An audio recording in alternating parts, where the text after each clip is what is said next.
Hello everyone, welcome back to Infinity Physics. In this lecture we are going to discuss about electricity from class 10.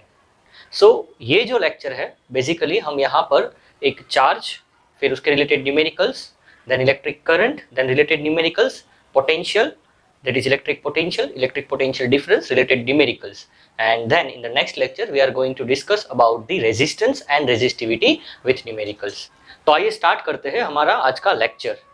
तो आपने ये जो electricity है वो day to day life में कहीं जगह पर फील की होगी। कैसे? तो जैसे विंटर होता है, ड्यूरिंग विंटर सीजन आप ये हर रोज फील करते हैं। यानी जैसे ही अगर आप बेड से खड़े होते हैं और अगर आप किसी मेटल चीज को टच करते हैं तो आपको शॉक लगता है। फिर अगर कोई कारपेट पे आप मूव करते करते जैसे ही कोई मेटल चीज को टच करते हैं तो शॉक लगता है।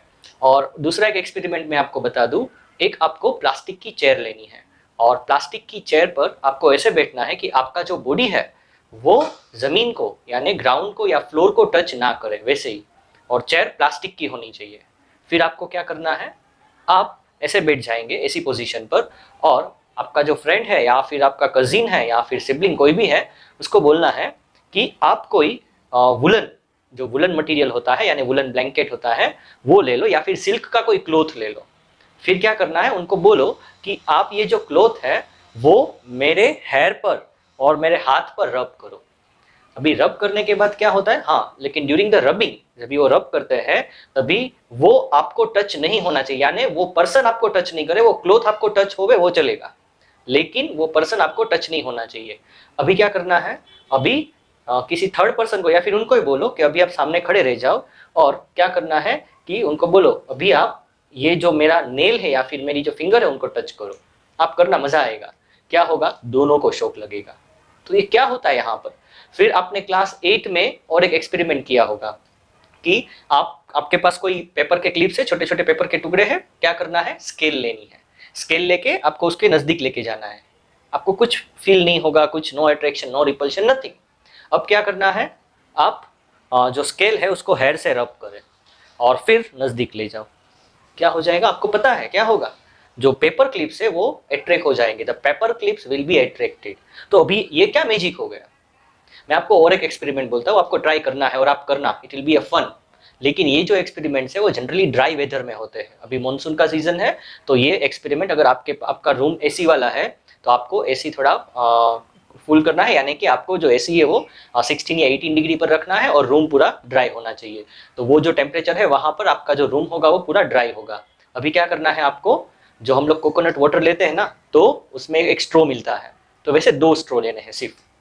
फिर एक स्ट्रो को आपको क्या करना है, कोई स्टैंड पे ऐसे खड़े रखना है, फिर दूसरा स्ट्रो लेके उसके नजदीक आपको ऐसे लाना है। तो आप देखोगे कुछ नहीं हो रहा है। अभी क्या करोगे, ये जो स्ट्रॉ आपने स्टैंड पर लगाया वो मूवेबल होना चाहिए, उसको पकड़ के नहीं रखना है, सिर्फ वो उसको ऐसे ही रख देना है, गिरे नहीं ऐसे। तो यहाँ पर आप क्या करोगे, अभी वो जो स्ट्रॉ आपने ऐसे रखा है उसको ऐसे रहने दो। दूसरा स्ट्रॉ है आपके पास, वो स्ट्रॉ लेके आप क्या करोगे, अपना जो हाथ है आपको क्या करना है, फुल स्लीव वाला जो टी शर्ट है या फिर शर्ट है फुल स्लीव वाला रखना है। उससे क्या होता है, रबिंग कर हमको जो ये स्ट्रो है वो रब करना है। अभी आप ऐसे रब करोगे तो स्ट्रो है वो मुड़ जाएगा या फिर बिगड़ जाएगा, तो हमें उसको सीधा ही रखना है। तो हम क्या करेंगे, स्ट्रो को ऐसे यहाँ से ऐसे 2-3 बार आपको रब करना है। अब रब करने के बाद वो जो दूसरा स्ट्रो आपने ऐसे लगाया था उसके नजदीक ले जाओ। आप देखोगे कि वो दोनों अट्रैक्ट होते हैं, यानी ये जो है वो ऐसे होके इसको टच करेगा। ऐसा हो गया। अभी क्या करना है, ये जो दूसरा स्ट्रॉ आपने यहाँ पर लगाया उसको लो, उसको अपने टी शर्ट से ऐसे ऐसे ऐसे ऐसे रब करो यहाँ पर अंदर से ऐसे, और देखो ऐसे ऐसे करना है। अभी इसको जैसे ही रब करने के बाद क्या करना है, आपको वापस स्टैंड पे रख देना है। फिर जो दूसरा स्ट्रो था आपके हाथ में वो स्ट्रो लेना है और उसको भी रब करना है। अभी देखो दोनों को आपने सेम टी शर्ट से चार्ज किया है, आपने दोनों को सेम टी शर्ट से चार्ज किया है। तो क्या हो जाएगा, सेम टी शर्ट से चार्ज करोगे तो दोनों पर सेम चार्ज आ जाएगा। तो पहले वो दोनों अट्रैक्ट करते थे, इस केस में क्या करेंगे, वो दोनों रिपेल करेंगे। ये आप ट्राई करना, अगर आप करते हो तो वीडियो भी लेना, वीडियो लेके आप मेरा जो मेल आईडी दिया है, फोन नंबर दिया है ये वीडियो की लिंक में और डिस्क्रिप्शन में दिया है और मेरे चैनल पर भी दिया है, तो आप वहां पर मुझे मैसेज करके बोल सकते हैं। Then I will convey you कि आपको जो वीडियो है वो कैसे भेजना है। Then I will upload on my YouTube channel और I will upload on my insta account. तो यहाँ पर हो क्या रहा है कि आपने फर्स्ट टाइम देखा कि दोनों अट्रैक्ट होते थे, सेकेंड टाइम आपने देखा कि रिपेल हो रहा है, तो ये सब हो क्या रहा है। और भी एक एक्सपेरिमेंट आप कर सकते हैं। आपको क्या करना है कि आपको ऐसे एक यहाँ पर एक पिथ बॉल यानी कोई थर्मोकोल का बॉल होता है या फिर ऐसा कोई बलून ले लो आप, राइट, उसको ऐसे हैंग करना है। बलून से भी आप आराम से कर सकते हो, बलून को आप हैंग कर दो। अभी क्या करना है, आपको एक स्केल रखनी है हाथ में, एक बड़ी वाली प्लास्टिक की स्केल रखनी है। अभी वो स्केल से आप क्या करोगे, आपको वो स्केल एक क्लोथ से रब करनी है। आप ट्राई करो कि जो क्लोथ हो या तो सिल्क हो या वुलन हो, तो ही वो अच्छे से काम करेगा। तो सिल्क का क्लोथ से सपोज आपने उस ग्लास या फिर वुल के क्लोथ से आपने प्लास्टिक की स्केल रब की, तो क्या हो जाएगा, जैसे आप बलून से नजदीक लाओगे तो ये बलून है वो अट्रैक्ट होने लगेगा। फिर आपको क्या करना है, वही क्लोथ से आपको बलून को भी रब करना है। अब फिर ट्राई करो, क्या हो जाएगा, ये बलून रिपेल होगा। तो ये हो क्या रहा है यहाँ पर, तो जैसे मैग्नेट्स में हमारे पास नॉर्थ एंड साउथ पोल होते हैं, यानी कि ये हमारा मैग्नेट है जहां पर यहाँ पर नॉर्थ पोल है और साउथ पोल है। तो आपने देखा होगा कि जब भी लाइट पोल्स नजदीक आते हैं तो क्या करते हैं, वो दो एक दूसरे को रिपेल करते हैं। लेकिन अगर एक साउथ है और यहाँ पर दूसरा नॉर्थ है तो क्या हो जाएगा, दोनों एक दूसरे को अट्रैक्ट करेंगे। तो यहाँ पर भी कुछ ऐसा हो रहा है। तो आइए हम लोग देखते हैं with the help of the atom. तो यहाँ पर हमारे पास एक एटम है और एटम के सेंटर में आपको पता ही है कि प्रोटॉन एंड न्यूट्रॉन्स होते हैं।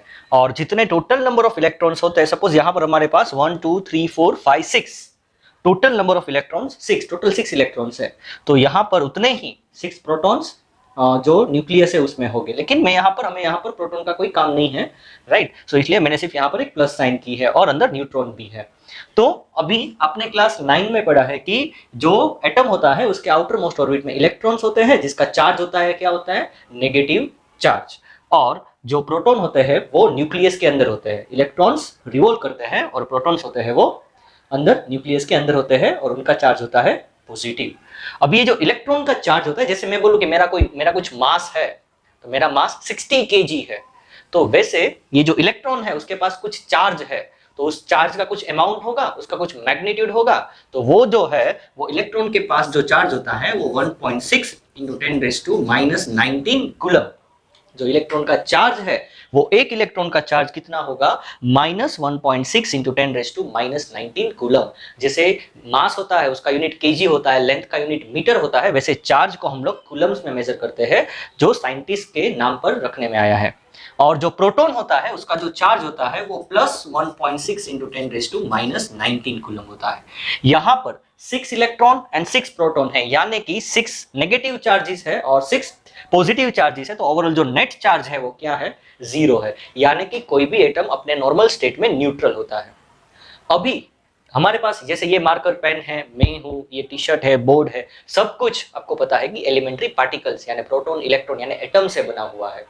तो अभी जब मैं कोई क्लॉथ लेके, जैसे कि ये क्लॉथ है, मैं इसको ऐसे रब करता हूं, तो ड्यूरिंग रबिंग क्या होगा कि कुछ इलेक्ट्रॉन या तो ये सरफेस में से ये सरफेस में जाएगा अगर इसके पास एक्सेस है, और अगर इसके पास एक्सेस इलेक्ट्रॉन है तो इसमें से यहां पर जाएगा।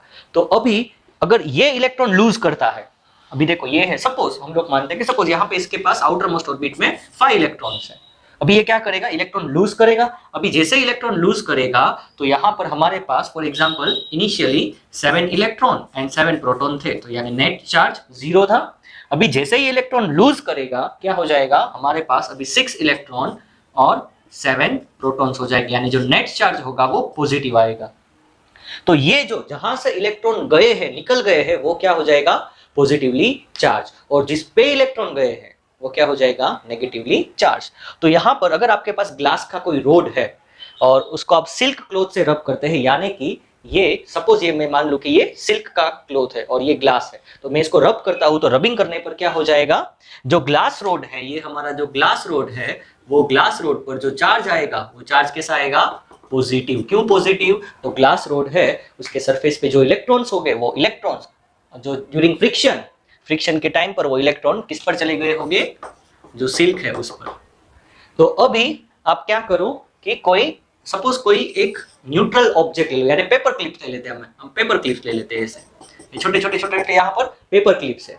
तो अभी जब आप इसको नजदीक लेके जाते हो तो क्या हो जाएगा, ये बॉडी के पास चार्ज है, यानी ये पॉजिटिवली चार्ज है। अभी उसको न्यूट्रल होना है, तो न्यूट्रल होने के लिए वो क्या करेगी, इसके पास से इलेक्ट्रॉन खींचना स्टार्ट करेगी। अभी जैसे इलेक्ट्रॉन खींचेगी तो क्या हो जाएगा, ये पेपर क्लिप्स के पास जो इलेक्ट्रॉन है वो यहाँ आने की ट्राई करेगी। आपको पता है कि आपके पास अगर एक मैग्नेट है और आप उसको आयन के नजदीक लेके जाते हो तो क्या हो जाएगा, ये अट्रैक्ट होगा।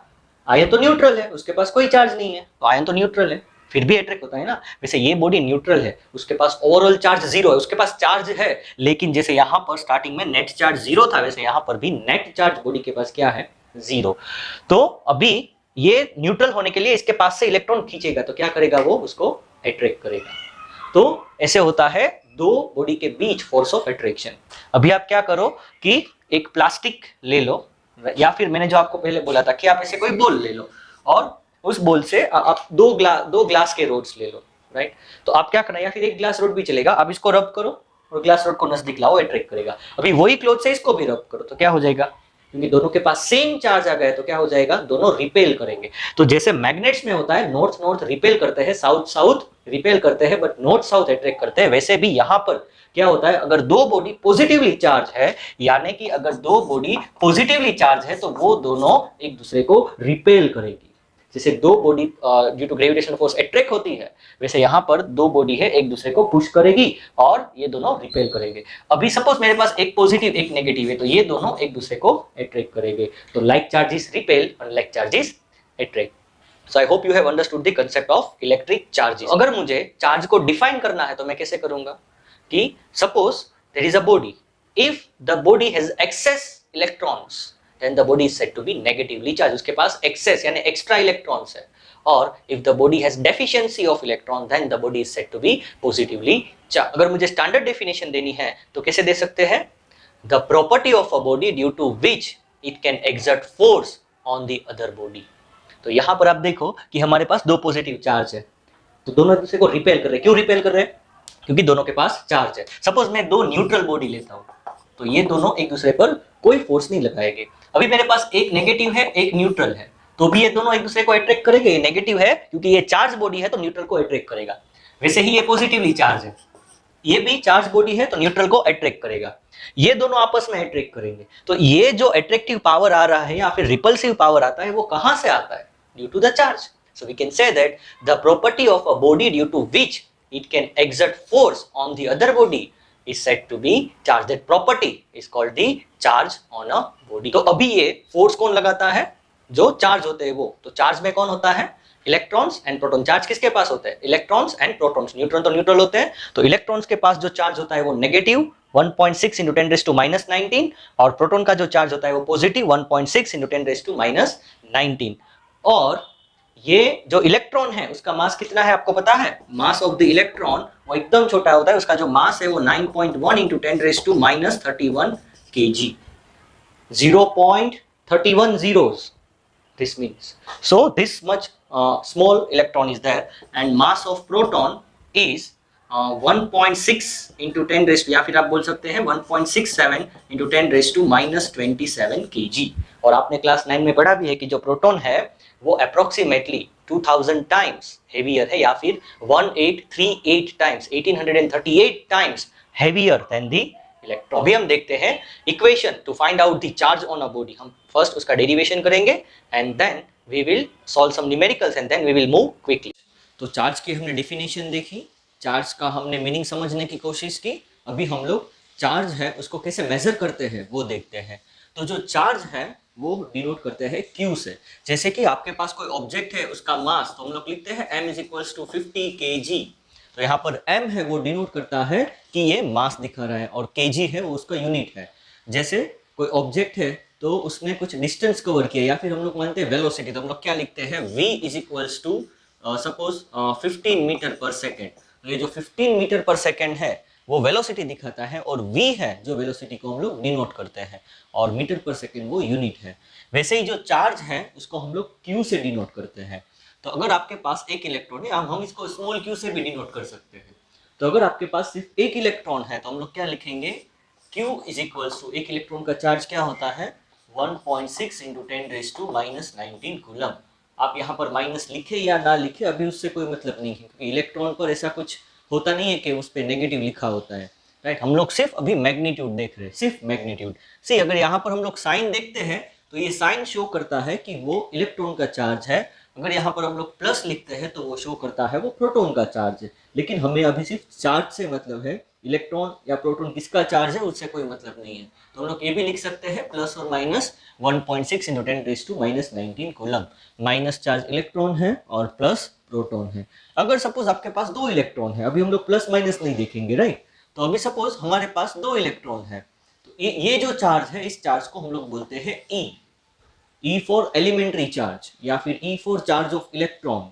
तो एक इलेक्ट्रॉन का जो चार्ज होता है उसको हम लोग ऐसे भी लिख सकते हैं E = 1.6 × 10⁻⁻19 कूलम। हम लोग सिर्फ उसका मैग्नीट्यूड लिख रहे हैं, उसका साइन नहीं लिख रहे हैं। तो अभी आपके पास 2 इलेक्ट्रॉन है, 2 × E, तो ये क्या हो जाएगा, डबल हो जाएगा। सो 2 × 1.6 × 10⁻⁻19 कूलम। अगर आपके पास 3 इलेक्ट्रॉन है तो 3 × 1.6 × 10⁻⁻19 कूलम। अगर आपके पास वैसे n नंबर ऑफ इलेक्ट्रॉन्स है तो क्या लिखेंगे आप, n × E = n × 1.6 × 10⁻⁻19 कूलम। सो ये क्या हो गया, अगर 3 है तो 3 × दैट एलिमेंट्री चार्ज पार्टिकल, तो इसको हम लोग क्या लिखते हैं, सिर्फ E। तो यहाँ पर मैं लिख सकता हूँ n × E। देखो जनरली चार्ज को कैसे डिनोट करते हैं, Q से। अगर आपके पास एक इलेक्ट्रॉन है तो आप लिखेंगे E = 1.6 × 10⁻⁻19। अगर आपके पास 2 इलेक्ट्रॉन है तो 2 × E। ये जो टर्म है इसको हम लोग E बोलेंगे, यहाँ पे बोल दिया है मैंने, राइट। तो हम लोग लिखेंगे 3 × E। अगर 4 है तो 4 × E। अगर आपके पास n नंबर ऑफ इलेक्ट्रॉन्स है, लाखों करोड़ों इलेक्ट्रॉन्स है, तो आप क्या लिखेंगे, Q = NE। जो n है वो क्या डिनोट करता है, नंबर ऑफ इलेक्ट्रॉन्स। जो n है वो डिनोट करता है नंबर ऑफ इलेक्ट्रॉन्स। अगर एक इलेक्ट्रॉन है तो ये चार्ज होगा, 2 है तो 2 × दिस। वैसे ये तो E क्या दिखाता है, वो दिखाता है चार्ज ऑफ ओनली 1 इलेक्ट्रॉन। वो क्या होता है, where E = 1.6 × 10⁻⁻19 कूलम। तो ये जो है ये हमारी जनरल फॉर्मूला है to find the charge on a body, where Q है वो टोटल चार्ज है। Q क्या है, टोटल चार्ज। ओके, तो अभी इसके रिलेटेड 1-2 न्यूमेरिकल्स करते हैं, then it will be easy for you to understand. First हम फाइंड करते हैं कि how many electrons are there in 1 coulomb charge. जैसे सपोज मेरे पास कोई ऑब्जेक्ट है, जैसे शुगर है, तो 1 kg ऑफ शुगर, तो 1 kg ऑफ शुगर में कितने शुगर के क्रिस्टल्स होंगे हमें वो काउंट करना है। वैसे ही यहाँ पर मेरे पास 1 कूलम चार्ज है, तो 1 कूलम चार्ज अगर मैं लेता हूँ तो मुझे उसमें कितने इलेक्ट्रॉन मिलेंगे। तो देखिए हम लोग काउंट करते हैं। तो हमारे पास क्या फॉर्मूला है, Q = NE, और चार्ज मैंने आपको कितना दिया है, 1 कूलम। तो 1 कूलम चार्ज, तो यहाँ पर मैं 1 लिख सकता हूँ, तो ये हो जाएगा 1 = n हमें फाइंड करना है, n क्या है, नंबर ऑफ इलेक्ट्रॉन्स जो फाइंड करना है, इनटू E। E क्या होता है, चार्ज ऑफ 1 इलेक्ट्रॉन, 1.6 × 10⁻⁻19 कूलम। सो अगर मैं n को सब्जेक्ट करता हूँ तो क्या हो जाएगा, 1/1.6 × 10⁻⁻19। सो अभी आप इसको सिंप्लीफाई करना है। कैसे करोगे सिंप्लीफाई, देखो यहाँ पर पॉइंट है, राइट। तो हम लोग इसको ऐसे लिख सकते हैं, 1/, पहले ऐसे लिखते हैं 1.16 इंटू, देखो ये -19 है, अगर ये पूरी टर्म हम ऊपर ले लो तो ये हो जाएगा प्लस, सो ये हो जाएगा 10⁻+19। अब ये 1.6 है, तो आप इसको ऐसे लिख सकते हो, अगर मैं 1 / 16/10 ऐसे लिख सकता हूँ, तो ये जो 16/10 है, तो 10 फिर से ऊपर जाएगा तो क्या हो जाएगा, यहाँ पर 10। अभी आप इसको डिवाइड करो, कैसे करोगे, सो यहाँ पर है 10 और यहाँ पर है 16, सो यहाँ पर कुछ तो आपको लिखना पड़ेगा पॉइंट, सो ये हो जाएगा 0। अभी 16 के टेबल में आपको क्या लाना है, 100, तो 16 6 वेरीफाई करते हैं, 6 6 36, 6 1 6 96, तो ये क्या बचा आपके पास यहाँ पर 4। सो फिर से यहाँ पर आपको 0 लगाना पड़ेगा, तो ये हो जाएगा 16 2 32, फिर से 8, अभी फिर से 0, तो ये हो जाएगा 16 5, यानी ये आंसर आएगा आपका n = number of electrons = 0.625 × 10⁻19 electrons.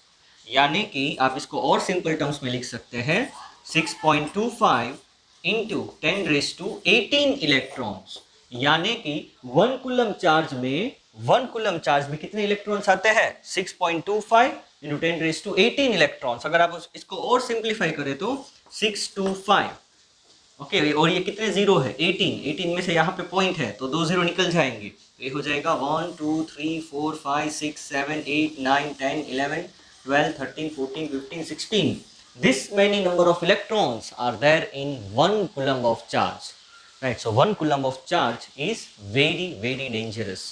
तो हम क्या करते हैं, जो चार्ज होता है कभी हमें उसकी स्मॉल क्वांटिटी भी चाहिए, तो हम क्या करेंगे, तो हम उसके लिए हम लोग कोई छोटा यूनिट डिफाइन करते हैं, तो वो होता है मिली कूलम।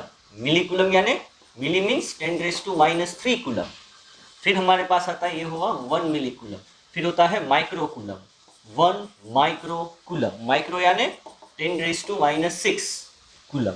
तो हम लोग ये अगर आप और डिफाइन करना है तो नैनो हो जाता है, 1 नैनो कूलम, देखिए 10⁻�9 कूलम। और अब मैं आपको एक बोलता हूँ इंटरेस्टिंग बात, जो कि हमारे पास जो मोबाइल है, पावर बैंक है, उसमें भी यूज होता है। जो मोबाइल होता है उसके अंदर बैटरी की कुछ कैपेसिटी होती है। क्या होती है, कोई मोबाइल में हम लोग बोलते हैं कि 4000 mAh है, कोई मोबाइल में 6000 mAh है। फिर हमारा जो पावर बैंक होता है उसमें तो 10,000 mAh भी होता है। तो ये 10,000 mAh हमें क्या शो करता है, ये 10,000 6000 4000 mAh में क्या शो करता है, ये शो करता है कि वो बॉडी ने कितना चार्ज स्टोर किया है। तो अगर आप इसको क्रैक करें, यानी सपोज मैं 10,000 mAh को क्रैक करूं तो क्या मिलता है मुझे, सो 10,000 mAh मैं इसको क्रैक करता हूं, देखो, इनटू ये मिली यानी 10⁻³ एम्पियर और आर्स यानी सेकेंड। तो एक आर में कितनी सेकेंड होता है, एक आर में 3600 सेकेंड्स।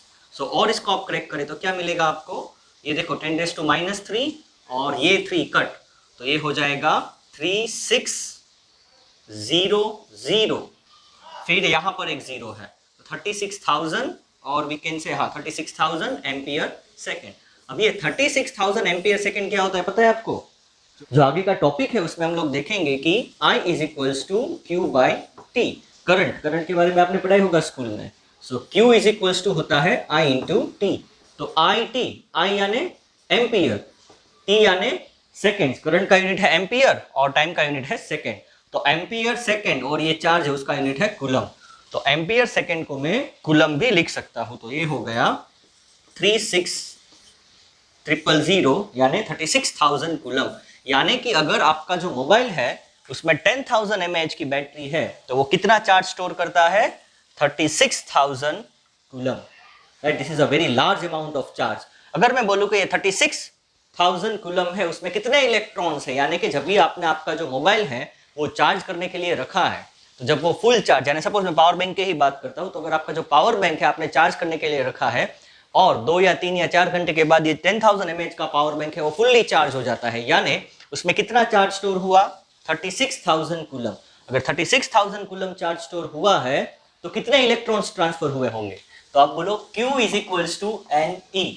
अभी Q यानी 36,000 कूलम जो हमें दिया है = N यानी नंबर ऑफ इलेक्ट्रॉन्स जो फाइंड करना है, और ये होता है E 1.6 × 10⁻⁻19 जो कि एक इलेक्ट्रॉन का चार्ज है। इसको यहाँ से यहाँ ले लो, सो N = 36,000 डिवाइड बाय, मैं इसको देखो 1.6 × 10⁻⁻19 को लिख सकता हूँ 16 × 10⁻20, ये 20 ऊपर चला जाएगा, ये हो जाएगा 36,000 × 10⁻20 डिवाइड बाय 16। अभी अब इसको 16 से डिवाइड करें 3600 तो क्या हो जाएगा 36 को हम डिवाइड कर सकते हैं या फिर 360 को डिवाइड करें, तो ये हो जाएगा 16 2 32, क्या बचा यहाँ पर 6 4, और ये फिर अगेन 16 2 32, क्या बचेगा हमारे पास 8, और यहाँ पर आप पॉइंट ले लो 80, तो 16 5 80, तो यहाँ पर हमारे पास ये आंसर आया 22.5। देखो हमने किसका किया, सिर्फ ये इतने टर्म का किया, तो यहाँ पर इंटू 10⁻20 तो है, 2 जीरो यहाँ पर ऐड हो जाएंगे, तो ये हो जाएगा 22। यानी कि ये कितने इलेक्ट्रॉन हो गए, अगर आप देखो तो 225 into 10⁻21. See, this many number of electrons are transferred from that electric board to your power bank. और अगर आप इसको सिंपल टर्म्स में लिखते हैं तो in the scientific language we write and number of electron is equals to 2.25 into 10⁻². देखो यहाँ पर मैं ये पॉइंट को और भी आगे ले रहा हूँ, तो जब मैं इसको पीछे लेता हूँ तो क्या होता है, एक जीरो हम लोग निकाल देते हैं, जब मैं आगे लेता हूँ तो हम लोग क्या करेंगे, एक जीरो बढ़ा देंगे. अब बात करते हैं इलेक्ट्रिक करंट की. तो जितने आसानी से आपने इलेक्ट्रिक चार्ज को समझ लिया उतनी ही आसानी से आप इलेक्ट्रिक करंट को भी समझ सकते हैं.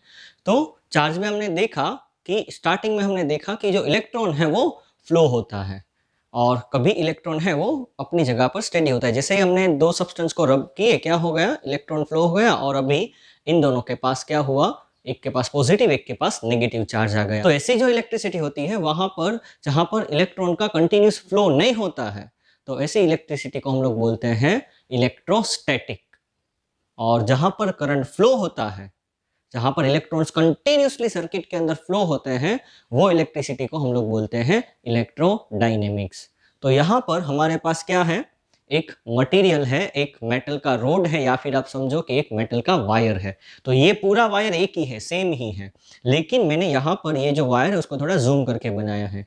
और यहाँ पर अगर मैं इलेक्ट्रॉन्स कितने भी ड्रॉ करना चाहूँ ड्रॉ कर सकता हूँ, लेकिन जितने ज़्यादा इलेक्ट्रॉन्स मैं ड्रॉ करूँगा क्या हो जाएगा, ये उतना ही गंदा लगेगा और उतने छोटे इलेक्ट्रॉन्स हो गए. तो आपको समझाने में आसानी हो इसलिए यहाँ पर मैंने सिर्फ 3 एटम्स को ड्रॉ किए हैं.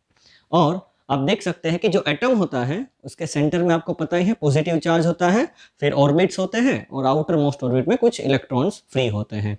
तो यहाँ पर जो मेटल है उसका सिर्फ मैंने आउटर मोस्ट ऑर्बिट ही दिखाया है जहाँ पर मेरे पास दो इलेक्ट्रॉन्स ही हैं. तो जो मेटल्स होते हैं उसके आउटर मोस्ट ऑर्बिट में या तो 1, 2 और 3 इलेक्ट्रॉन्स होते हैं. तो यहाँ पर मेरे पास 1, 2 सिर्फ दो इलेक्ट्रॉन्स लिए हैं. तो आप देख सकते हैं कि यहाँ पर मेटल के आउटर मोस्ट ऑर्बिट में हर जो एटम है उसके आउटर मोस्ट ऑर्बिट में आपको 2 इलेक्ट्रॉन दिख रहे हैं. और ये भी क्या है, ये जो डॉट दिखा है वो भी इलेक्ट्रॉन्स ही है. तो जब भी मेटल बनता है या फिर कोई मटेरियल बनता है तो क्या होता है, उसी दौरान कई सारे जो इलेक्ट्रॉन्स हैं वो अपने जो पेरेंट एटम होता है वहाँ से छूटकर मटेरियल के अंदर रैंडमली घूमते रहते हैं. तो आपको करंट क्यों नहीं लगता है, क्यों कि जितने इलेक्ट्रॉन्स लेफ्ट हैंड साइड जाएंगे उतने ही इलेक्ट्रॉन राइट हैंड साइड जाते हैं. तो इसीलिए जो नेट करंट का फ्लो होता है वो 0 होता है. तो यहाँ पर आपको कोई इलेक्ट्रॉन फ्लो होता हुआ नहीं दिखता है जब भी हमने कोई बैटरी उसमें कनेक्ट नहीं की है. अभी जैसे मैं यहाँ से बैटरी कनेक्ट करता हूँ तो बैटरी कनेक्ट करने पर होता क्या है, तो यहाँ पर देखो नेगेटिव चार्ज है, राइट. यहाँ पर क्या है, नेगेटिव, यानी यहाँ पर इलेक्ट्रॉन ज़्यादा है. तो इलेक्ट्रॉन है यहाँ से यहाँ आ जाएंगे और यहाँ पर क्या करेंगे, एक नेगेटिव चार्ज क्रिएट करेंगे. और यहाँ से यहाँ पर ये जो है पॉजिटिव, बैटरी का जो पॉजिटिव पॉइंट है वो यहाँ पर एक पॉजिटिव पोटेंशियल क्रिएट करेगा, यानी कि ये पॉजिटिव चार्ज यहाँ पर क्रिएट करेगा और इलेक्ट्रॉन को खींचेगा. और ये देखो नेगेटिव है, इलेक्ट्रॉन भी नेगेटिव है, तो इलेक्ट्रॉन क्या होते हैं, यहाँ से रिपेल होते हैं. तो जैसे यहाँ से एक इलेक्ट्रॉन यहाँ पर आ जाता है, यानी कि एक इलेक्ट्रॉन यहाँ से अभी यहाँ पर आ गया, तो अभी इसके पास क्या आ गया, पॉजिटिव चार्ज आ गया, क्योंकि इसके पास एक इलेक्ट्रॉन कम हो गया. तो ये क्या करेगा, ये इसमें से इलेक्ट्रॉन खींचेगा. तो ये इलेक्ट्रॉन यहाँ पर आ गया और इसका इलेक्ट्रॉन यहाँ पर आ गया. अभी देखो इसका जो इलेक्ट्रॉन है वो यहाँ पर चला गया तो ये पॉजिटिव चार्ज हो गया. तो क्या हो जाएगा, ये अपने बाजू वाले से इलेक्ट्रॉन ले लेगा. तो अभी इसके पास अगेन फिर से न्यूट्रल हो गया. अभी ये देखो ये चार्ज हो गया पॉजिटिव, क्योंकि इसका एक इलेक्ट्रॉन चला गया, इसके पास अभी एक इलेक्ट्रॉन कम है, जितने पहले थे उसमें से एक इलेक्ट्रॉन कम है. तो अभी क्या हो गया, ये है यहाँ से एक इलेक्ट्रॉन ले लेगा. देखो फिर से जितने इलेक्ट्रॉन थे उतने ही आ गए और यहाँ पर जो इलेक्ट्रॉन आया वो फ्लो होके यहाँ पर, फिर यहाँ, फिर से यहाँ, फिर ये जो चेन है, ये जो प्रोसीजर है वो कंटिन्यू रहेगी. और मैंने सिर्फ आपको 1 या 2 या 3 एटम का दिखाया है. यहाँ पर क्या होता है, एक साथ thousands of 10,000s of electrons are shifting at a from a particular point in a millisecond. 1 millisecond या माइक्रोसेकंड में 10,000s of electrons are shifting coming to the battery and they are moving like this in the circuit. तो यहाँ पर electrons का flow हो रहा है. तो ये जो रैंडम डायरेक्शन में भी जो इलेक्ट्रॉन घूम रहे थे वो भी क्या हो जाएंगे, एक पर्टिकुलर डायरेक्शन में घूमने लगेंगे. कौन से डायरेक्शन में, in the direction from the negative to the positive, ये डायरेक्शन में घूमने लगेंगे. तो अभी ये क्या हो रहा है, इलेक्ट्रॉन्स का फ्लो हो रहा है, और जो फ्लो होता है उसका जो सिनोनिम है वो होता है करंट। तो आपने सुना होगा रिवर करंट, वाटर करंट। तो वाटर करंट, करंट यानी फ्लो, तो यहाँ पर जो फ्लो होता है उसको हम लोग करंट बोलते हैं। और क्या फ्लो हो रहा है यहाँ पर, इलेक्ट्रॉन्स का फ्लो हो रहा है। तो ये जो इलेक्ट्रॉन्स का फ्लो होता है उसको हम लोग बोलते हैं इलेक्ट्रिक करंट। सो अभी मुझे देखना है कि मेरे पास दो मटेरियल है, मैं दोनों में सेम बैटरी देता हूँ, एक सिल्वर है, एक कॉपर है, एक आयरन है, राइट। तो अभी अलग अलग मटेरियल्स है मेरे पास, क्या सब में same number of electrons flow होंगे पर सेकेंड? नहीं। तो मुझे मेजर करना है कि पर सेकेंड कितने इलेक्ट्रॉन्स फ्लो होते हैं। तो यहाँ पर हमें मिलता है करंट का मैग्नीट्यूड। करंट का जो मैग्नीट्यूड होता है वो दिखाता है कि किसमें से ज्यादा इलेक्ट्रॉन्स पर सेकेंड पास होते हैं। तो यहाँ पर फ्लो ऑफ इलेक्ट्रॉन्स को हमने क्या बोल दिया, करंट। लेकिन अगर हम लोग बोले कि फ्लो ऑफ इलेक्ट्रॉन्स और फ्लो ऑफ इलेक्ट्रॉन्स पर सेकेंड या फिर पर यूनिट टाइम कितने इलेक्ट्रॉन्स फ्लो होते हैं, वो हमें देता है मैग्नीट्यूड ऑफ द करंट, यानी कितना करंट फ्लो हो रहा है। सो हम इसको ऐसे भी डिफाइन कर सकते हैं, आई यानी इलेक्ट्रिक करंट, इलेक्ट्रिक करंट को I से डिनोट करते हैं। तो I इज इक्वल्स टू हम लिख सकते हैं फ्लो ऑफ, अभी मैं इलेक्ट्रॉन की जगह लिख सकता हूं चार्ज, क्योंकि इलेक्ट्रॉन फ्लो होता है तभी तो चार्ज फ्लो होता है। तो flow of charge per unit time. तो अगर यहां से सपोज एक मटेरियल है उसमें से पर सेकेंड 10,000 इलेक्ट्रॉन्स निकलते हैं, दूसरा जो मटेरियल है उसमें से पर सेकेंड 20,000 इलेक्ट्रॉन्स निकलते हैं, तो किसमें ज्यादा करंट है? जिसमें से पर सेकेंड 20,000 निकलते हैं। तो ये जो है, ये जो डेफिनेशन है या फिर ये जो फॉर्मूला है वो हमें दिखाता है कि पर सेकेंड किसमें ज्यादा करंट फ्लो होता है। तो यहां पर मैं लिख सकता हूं I is equals to Q by T, Q for charge और T फॉर टाइम। तो ये आ गई हमारी करंट की फॉर्मूला। अब इसका ऐसा यूनिट क्या होगा? तो करंट का ऐसा यूनिट पहले हम यहां से डिफाइन करते हैं, I is equals to charge का यूनिट कूलम होता है और टाइम का यूनिट सेकेंड, यानी करंट का एक यूनिट होता है कूलम पर सेकेंड, और कूलम पर सेकेंड को हम लोग बोलते हैं एम्पियर। इसको छोटा लिखता है एम्पियर। एम्पियर है वो साइंटिस्ट के नाम से दिया गया है, एंड्रू मारी एम्पियर, जो एक बहुत बड़े साइंटिस्ट थे, उनके नाम पर इसको यूनिट दिया है। जैसे हम लोग फोर्स को डिफाइन करते हैं केजी मीटर पर सेकेंड स्क्वायर को हम लोग लिखते हैं न्यूटन, 50 न्यूटन, 10 न्यूटन, 1000 न्यूटन। तो वैसे ही करंट को हम लोग लिख सकते हैं I is equals to 5 ampere या फिर 10 एम्पियर या फिर 16 एम्पियर या फिर 2 एम्पियर। तो ये जो है हम करंट को कूलम पर सेकंड में नहीं लिखते, कूलम पर सेकंड उसका ऐसा यूनिट ही है, वैसे एम्पियर भी उसका ही यूनिट है। तो हम लोग जब इसको डिनोट करते हैं तो कैपिटल A से डिनोट करते हैं। तो अगर मैं बोलूं कि कोई सर्किट है वहां पर I is equals to 1 ampere current flow होता है, तो 1 एम्पियर करंट यानी 1 कूलम पर सेकेंड, कि 1 कूलम का चार्ज पर सेकेंड यहां से फ्लो हो रहा है। अभी 1 कूलम चार्ज यानी हमने देखा था ना कितना होता है, 6.25 इंटू 10⁻18 इलेक्ट्रॉन्स। इतने सारे इलेक्ट्रॉन्स पर सेकेंड यहां से पास होते हैं। अगर मैं बोलूं कि कोई सर्किट है उसमें से सपोज 2 एम्पियर करंट फ्लो हो रहा है, तो 2 एम्पियर करंट यानी 2 into this many number of electrons passing पर सेकेंड।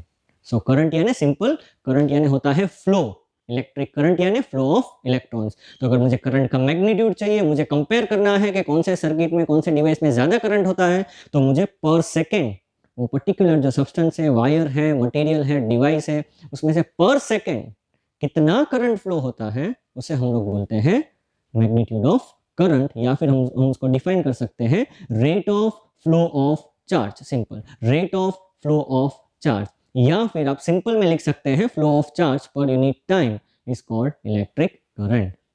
तो अभी जैसे कि ये पेन है, अगर प्लास्टिक का है तो ये करंट को पास होने नहीं देगा, लेकिन मेटल है तो पास होने देगा।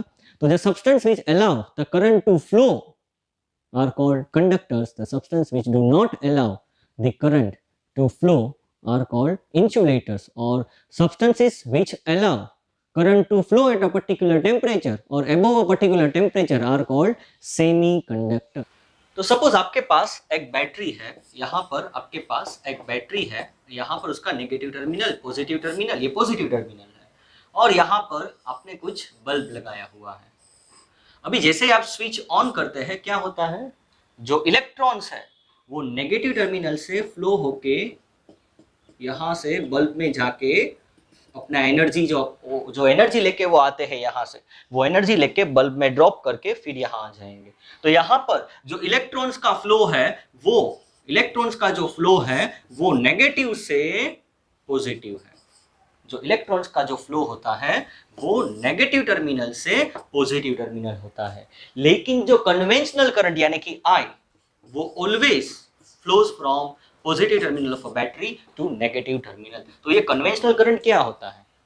देखो, जब भी इलेक्ट्रॉन यहां से यहां जाता है तो क्या होता है, यहां पर एक पॉजिटिव चार्ज कम होता है क्योंकि ये नेगेटिव आया तो उसने इसको न्यूट्रल किया, तो एक पॉजिटिव चार्ज कम हो गया। तो हम लोग ऐसा भी मान सकते हैं कि यहां से पॉजिटिव चार्ज फ्लो होके यहां पर आया, राइट। तो जो करंट होता है, जो I होता है, वो कौन सी डायरेक्शन में फ्लो होता है? Positive to negative. और जो इलेक्ट्रॉन होता है वो कहां से कहां फ्लो होता है?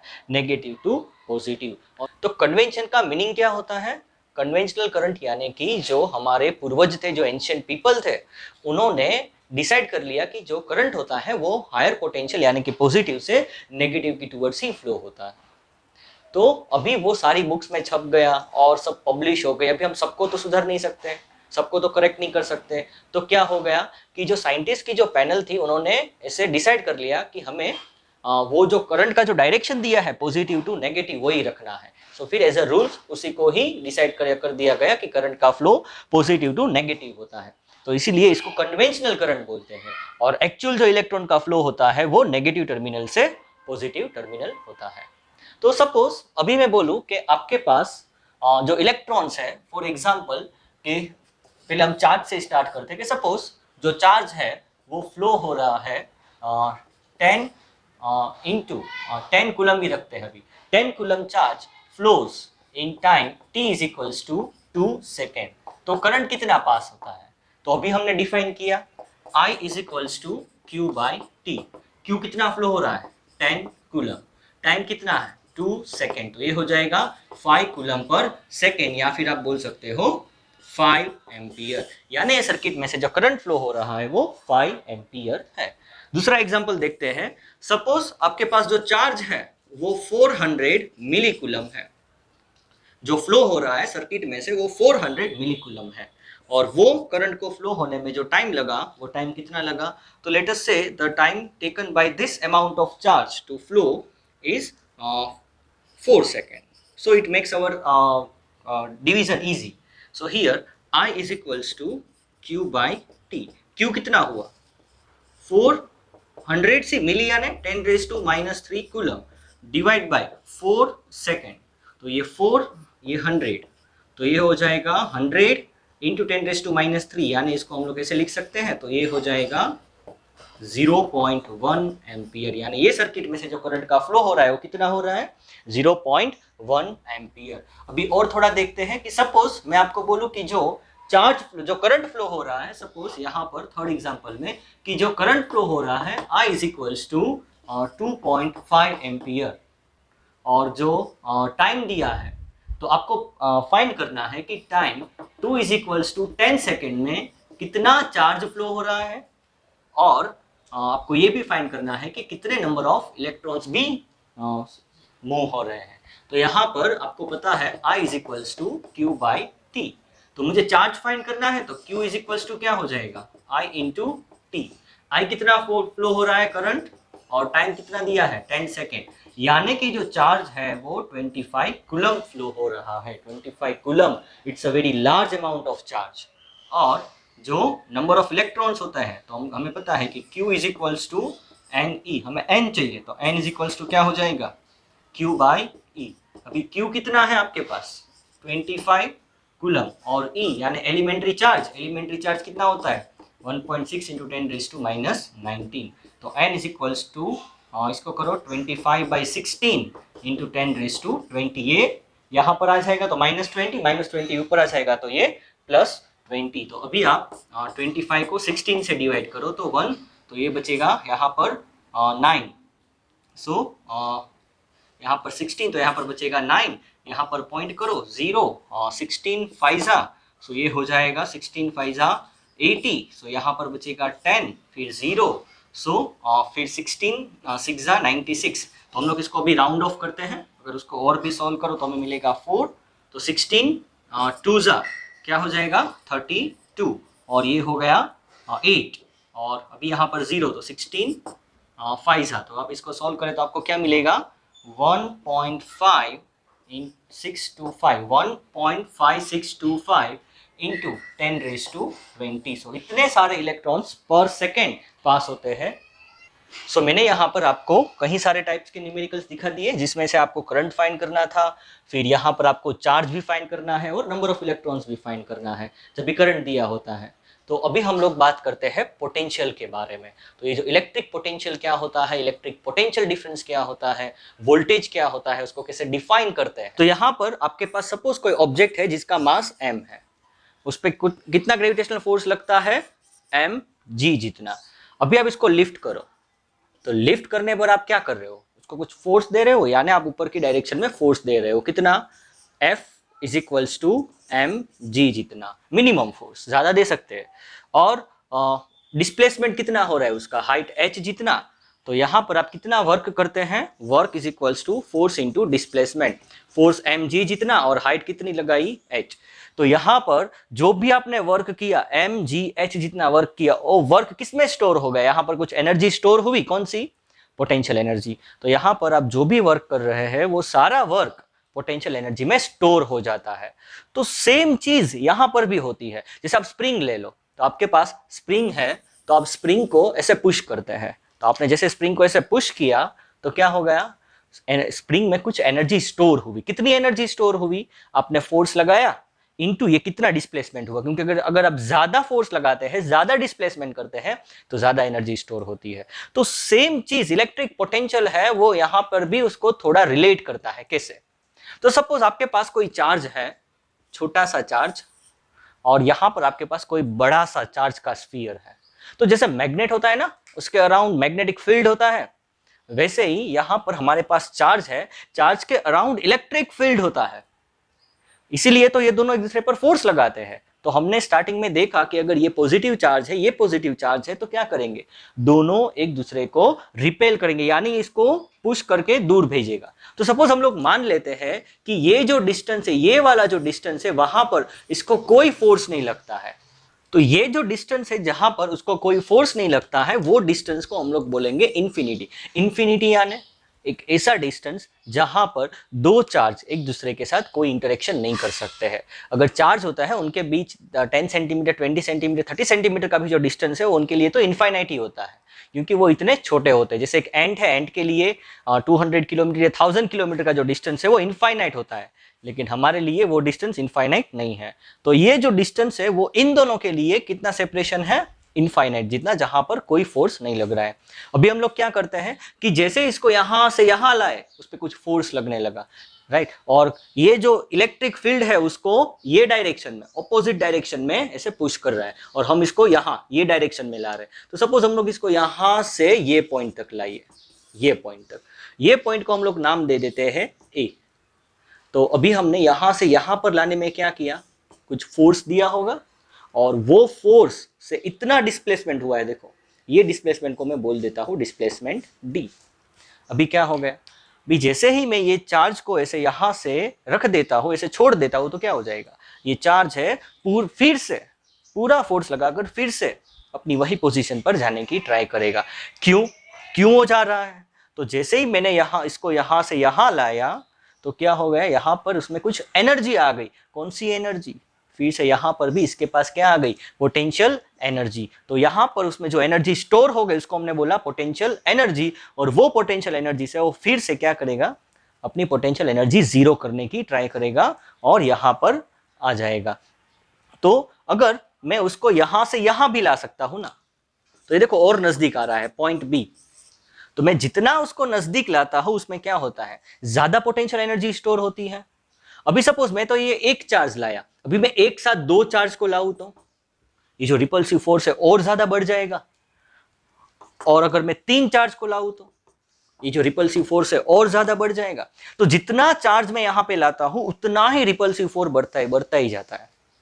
तो हम लोग क्या कर रहे हैं, इसको यहां से यहां पर लाने में कुछ वर्क कर रहे हैं, वो वर्क किस में स्टोर होता है, पोटेंशियल एनर्जी में। सपोज मेरे पास यहाँ पर ये डिस्टेंस पर एक 1 कूलम चार्ज है जो कि इनफाइनाइट डिस्टेंस पर है, यानी कि ये पॉइंट पर इसकी जो पोटेंशियल एनर्जी है वो 0 है। अभी ये चार्ज को मैं यहाँ पर लाता हूँ इलेक्ट्रिक फील्ड के अंदर, जहाँ पर इसका कोई इलेक्ट्रिक फील्ड है उसके अंदर लाता हूँ, तो यहाँ से यहाँ पर लाने में कुछ वर्क करना पड़ता है। तो मैंने वर्क किया, W पॉइंट A है, पॉइंट A तक लाने में जो वर्क किया वो सपोज 1 कूलम चार्ज को लाने में मैंने 220 जूल पर कूलम, 1 कूलम चार्ज को लाने में मैंने 220 जूल का वर्क किया। अभी suppose I want to bring 2 coulomb of charge, तो जैसे मैं 2 कूलम ऑफ चार्ज लाता हूं तो मुझे कितना वर्क करना पड़ेगा, तो जितना 1 में करना पड़ता है उससे डबल, तो यहाँ पर जो वर्क हो जाएगा वो 2 को लाने में 440 जूल। अभी मुझे और 3 कूलम लाना है, यानी टोटल अब 3 कूलम लाना है, तो 2 कूलम में 440, अगर 3 कूलम्स चार्जेस को लाना है तो कितना वर्क करना पड़ेगा, प्लस 220, तो ये हो जाएगा 660 जूल। लेकिन पर कूलम 1 कूलम चार्ज को लाने में ये पॉइंट पर कितना वर्क करना पड़ता है, that is work required, work done to bring 1 coulomb charge, that is called the potential at that point. यानी कि पर कूलम आपको कितना वर्क करना पड़ता है, जैसे यहां पर 3 कूलम चार्ज लाए तो आपको 660 जूल का वर्क करना पड़ता है।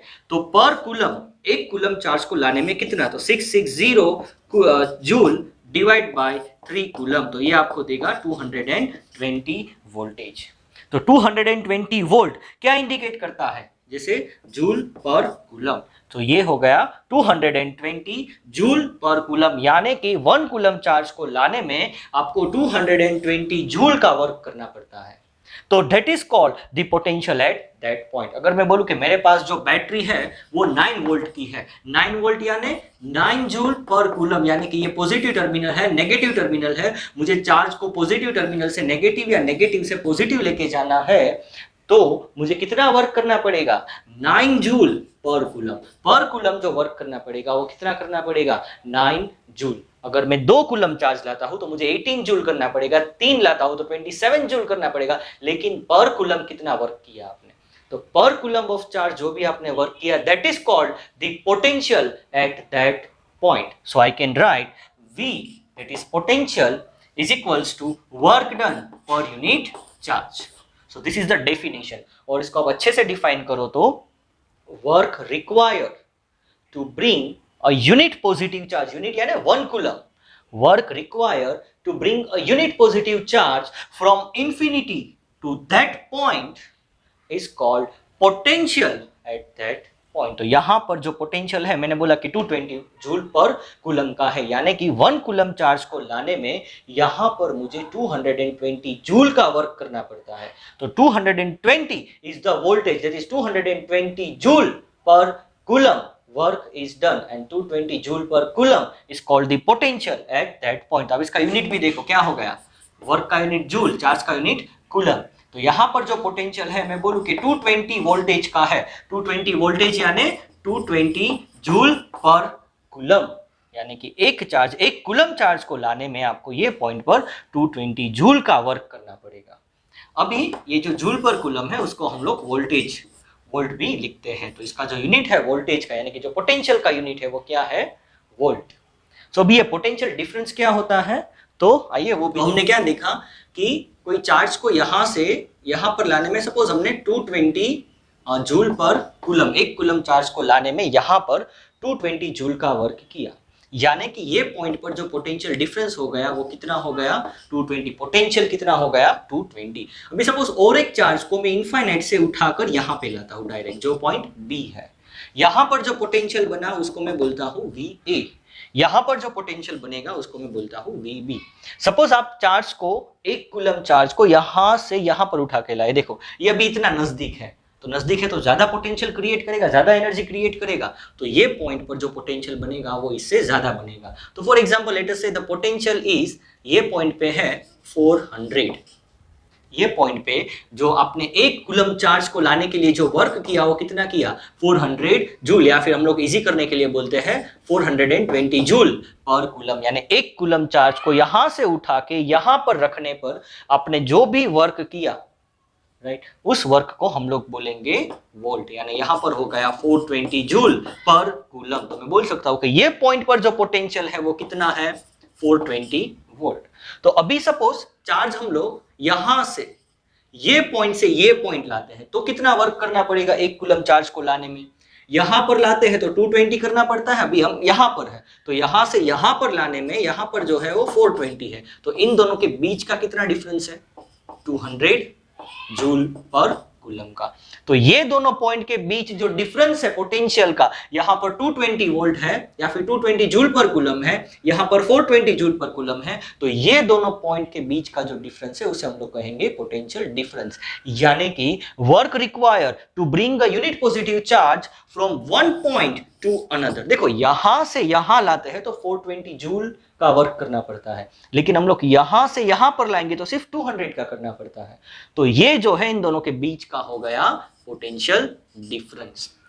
तो पोटेंशियल डिफरेंस की परफेक्ट डेफिनेशन कैसे देते हैं, work required to bring a unit positive charge from one point to another point against the electric field is called the potential difference between that two point.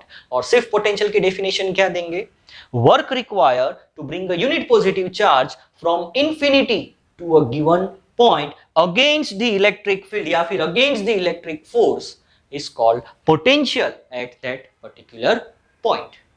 तो हमारा जो formula हो गया क्या हो गया, work V is equals to W by Q, where V is the potential या फिर आप उसको पोटेंशियल डिफरेंस भी बोल सकते हैं, W is equals to work and Q is equals to charge। और इसका जो यूनिट हो गया वो जूल पर कूलम, और दूसरा जो हो गया वो हो गया हमारा volt.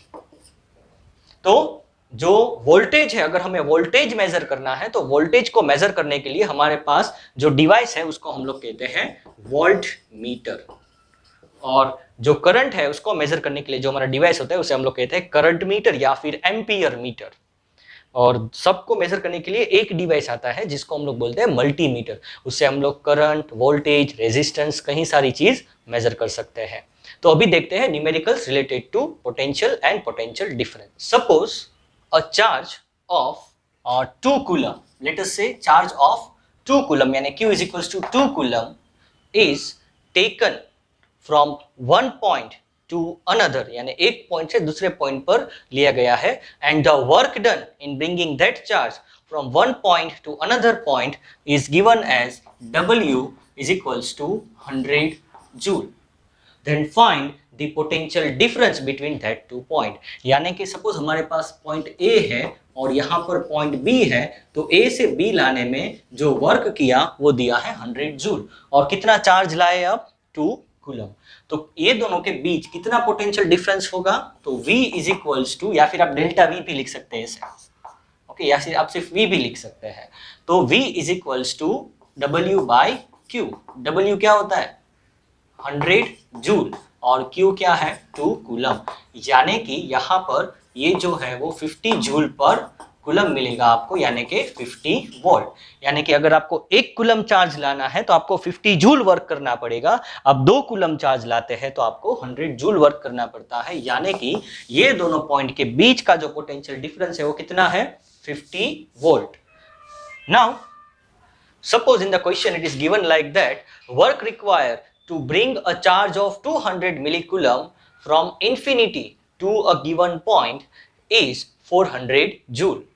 Then find the potential at that point। तो वो पॉइंट पर कितना पोटेंशियल है, सो क्या दिया है हमें, Q is equals to 200 millicoulomb, and work कितना किया हमने ये चार्ज को लाने में, 400 जूल। तो वो पॉइंट इनफाइनाइट से यहां पर लाने में कितना पोटेंशियल है वो पॉइंट पर, so V is equals to W by Q। W क्या है हमारा, 400 जूल, और Q यानी चार्ज कितना दिया है, 200 मिलीकूलम, मिली यानी 200 इंटू 10 रेज टू -3।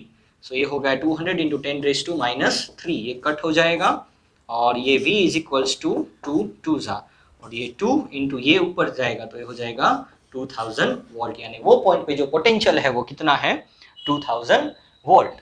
तो सपोज आपके पास दो पॉइंट है, at a point V1 at a point A the potential is given 110 volt, और ये जो पॉइंट है यहाँ पर सपोज पॉइंट B है और वहां पर जो पोटेंशियल दिया गया है ये है 110 और ये है 220 वोल्ट, और it is asked the find the amount of work done to bring a charge from a potential of 110 volt to a potential of 220 volt, और जो चार्ज का मैग्नीट्यूड दिया है वो सपोज हमें दिया है 10 कूलम। सो क्यों दिया है 10 कूलम? तो देखो इनफाइनाइट से एक चार्ज को यहां पर लाने में, यानी एक कूलम चार्ज को यहां लाने में आपको 110 जूल का वर्क करना पड़ता है, और इनफाइनाइट से 1 कूलम चार्ज को यहां पर लाने में 220 जूल का वर्क करना पड़ता है। लेकिन यहां से यहां पर लाने में कितना वर्क करना पड़ेगा? जो इन दोनों के बीच का एनर्जी का डिफरेंस होगा। तो यहां पर V2 या फिर हम लोग बोले V is equals to V2 minus V1, इन दोनों के बीच का पोटेंशियल डिफरेंस कितना है? 220 माइनस 110, इट इज 110 वोल्ट। तो अभी V is equals to W by Q होता है, तो W is equals to V into Q। V कितना मिला? 110, और Q कितना है हमारे पास? 10, तो ये हो जाएगा 1100 जूल। यानी कि अगर 10 कूलम चार्ज को लाना है यहां से यहां पर तो 1100 जूल का वर्क करना पड़ेगा। लेकिन सपोज 1 कूलम को लाना है तो 1 कूलम चार्ज को लाने में कितना वर्क करना पड़ता है? इन दोनों के बीच का जो पोटेंशियल डिफरेंस है कितना है? 110। तो 1 कूलम चार्ज को लाते हैं तो 110 करना पड़ता है, वैसे 10 कूलम को लाना पड़ेगा तो 1100 जूल वर्क करना पड़ेगा। So I hope you have understood the concept of electric potential. So अभी जो इलेक्ट्रॉनिक सर्किट के बारे में दिया गया है कि अगर कोई सर्किट है, यानी कि ये वाला, सपोज ये सर्किट दी है, तो ये जो सर्किट में अगर ऐसा कुछ दिया होता है, राइट, तो ये जो है हमारी बैटरी है, राइट, तो ये जो बैटरी है उसका सिंबल अगर ऐसे होता है तो ये वेरिएबल बैटरी है, फिर अगर ये लाइन नहीं होती है तो वो होता है हमारा सिर्फ बैटरी। तो ये जो बैटरी है वो कांस्टेंट, यानी अगर मैं 9 वोल्ट की बैटरी लेता हूं तो 9 वोल्ट का ही पोटेंशियल डिफरेंस सप्लाई करता है, और अगर मैं ऐसे लेता हूं तो ये वेरिएबल, यानी कि आप उसका जो वोल्टेज है वो चेंज कर सकते हैं। जैसे आप फैन का जो रेगुलेटर है उसमें चेंज करते हैं, वैसे यहाँ पर भी वोल्टेज चेंज होता है। तो अगर आपको एग्जाम में पूछा जाए कि वोल्टेज को कैसे मेजर करते हैं, तो with the help of the volt meter. अगर आपको एग्जाम में पूछा जाए कि सर्किट में जो पोटेंशियल डिफरेंस है वो कौन क्रिएट करता है, तो पोटेंशियल डिफरेंस कौन क्रिएट करता है? बैटरी। और पोटेंशियल डिफरेंस मेजर कौन करता है? तो वो होता है वोल्ट मीटर। सपोज मुझे यहाँ पर पोटेंशियल डिफरेंस मेजर करना है तो मैं यहाँ पर वोल्ट मीटर, जिसका सिंबल होता है V, और वो हम पैरेलल कनेक्ट करते हैं। हम लोग देखेंगे कि पैरेलल कनेक्शन क्या होता है। और करंट को कैसे मेजर करते हैं? करंट को हम लोग मेजर करते हैं with the help of the ampere meter और करंट मीटर। तो यहाँ पर जो बैटरी है वो करंट को चलाता है, वो पोटेंशियल डिफरेंस क्रिएट करता है जिससे कि इलेक्ट्रॉन से वो फ्लो होते हैं। जैसे पानी में होता है, अगर पोटेंशियल डिफरेंस मिलता है तो पानी फ्लो होता है, अगर पोटेंशियल डिफरेंस नहीं है तो पानी फ्लो नहीं होगा। तो यहाँ पर भी जो बैटरी है वो सर्किट में पोटेंशियल डिफरेंस क्रिएट करता है, और उससे क्या होता है, जो करंट है वो फ्लो होता है। और जो वोल्ट मीटर है वो दो टर्मिनल है उसके बीच का पोटेंशियल डिफरेंस मेजर करता है। So I hope you have understood the concept of charge, current and potential. So ये जो लेक्चर था थोड़ा लॉन्ग था because you need some basic understanding. अगर आपको वोल्टेज का कंसेप्ट नहीं पता चलता है, चार्ज का कंसेप्ट पता नहीं चलता है, करंट का कंसेप्ट पता नहीं चलता है, तो आगे के जो भी टॉपिक है वो आपको समझ में नहीं आएंगे। So I hope you have enjoyed my lecture. अगर आपको अच्छा लगता है तो आप कमेंट में फीडबैक लिख सकते हैं, एंड आप अपने फ्रेंड्स को शेयर भी कर सकते हैं। Have a nice day.